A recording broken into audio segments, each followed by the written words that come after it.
जो लोग कहते हैं ना कि हम अपनी बहू को हम बहू नहीं अपनी बेटी मान के रखा है, समझ के रखा है, इतना हम प्यार करते हैं, दुलार करते हैं, फिर वो हमारे साथ ऐसे करती है, वैसे व्यवहार करती है, कुछ सही से काम नहीं करती, सही से रहती नहीं है, पलट के जवाब देती है। तो मैं उन सासों से कहना चाहती हूँ कि आपने अभी अपनी बहू को बेटी माना ही कहाँ है।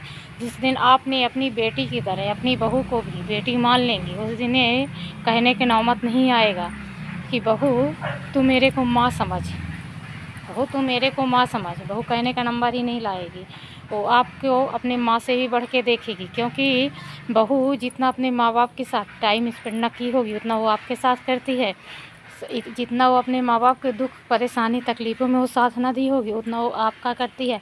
टाइम से आपको खाना है, दवाई है, गोली है, हर एक चीज़ का ख्याल रखना सिर्फ़ एक बहू करती है, ना कि बेटा करता है। बहू को अहमियत फिर भी नहीं मिलती है, उसकी कोई वैल्यू नहीं होती, कोई कीमत नहीं होती है, उसको समझने वाला कोई नहीं होता है। सिर्फ यही कहते हैं कि हमारी बेटी ऐसी थी, हमारी बेटी वैसी थी। अरे भैया क्यों कहते हो कि हमारी बेटी ऐसी थी, वैसी थी, अच्छी थी, परियों की रानी थी? क्यों कहते हो? बहू लाए हो तो भी तो किसी की बेटी है ना, है? उसको अपनी बहू नहीं अपनी बेटी समझ के तो देखो, बेटी की नज़र में तो रख के देखो थोड़ी सी जगह पे, फिर बताओ अगर वो ना कहे तो, हैं? लेकिन अभी आपने जो कहते हो कि अपनी बहू को बेटी समझा है, माना है, आपने भी माना ही नहीं है। जिस दिन आप बेटी मान लेंगे उस दिन आपको कहने का नंबर नहीं आएगा, कहने का नंबर नहीं आएगा कि तू मेरी बहू नहीं बेटी है।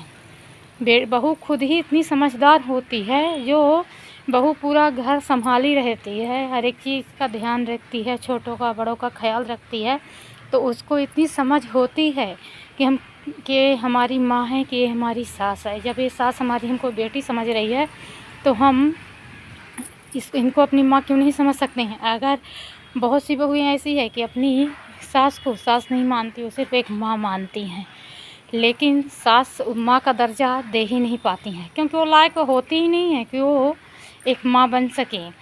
ऐसे बहुत सारी ऐसी अधिकांश सासें ऐसी ही होती हैं जो बहू को ना तो बहू एक्सेप्ट कर पाती हैं कि हम इसको बहू के रूप में समझ पाएँ, और ना तो बहू को फिर मजबूरन, भाई बहू तो एक अच्छी बहू बेटी रहती है, बहू बेटी तो अच्छी रहती है, लेकिन बहू तो उसको अब बना के लाते हो ना आप। उससे प्यार करो, दुलार करो, अच्छे से रखो, अपने संस्कारों में उसको पालो।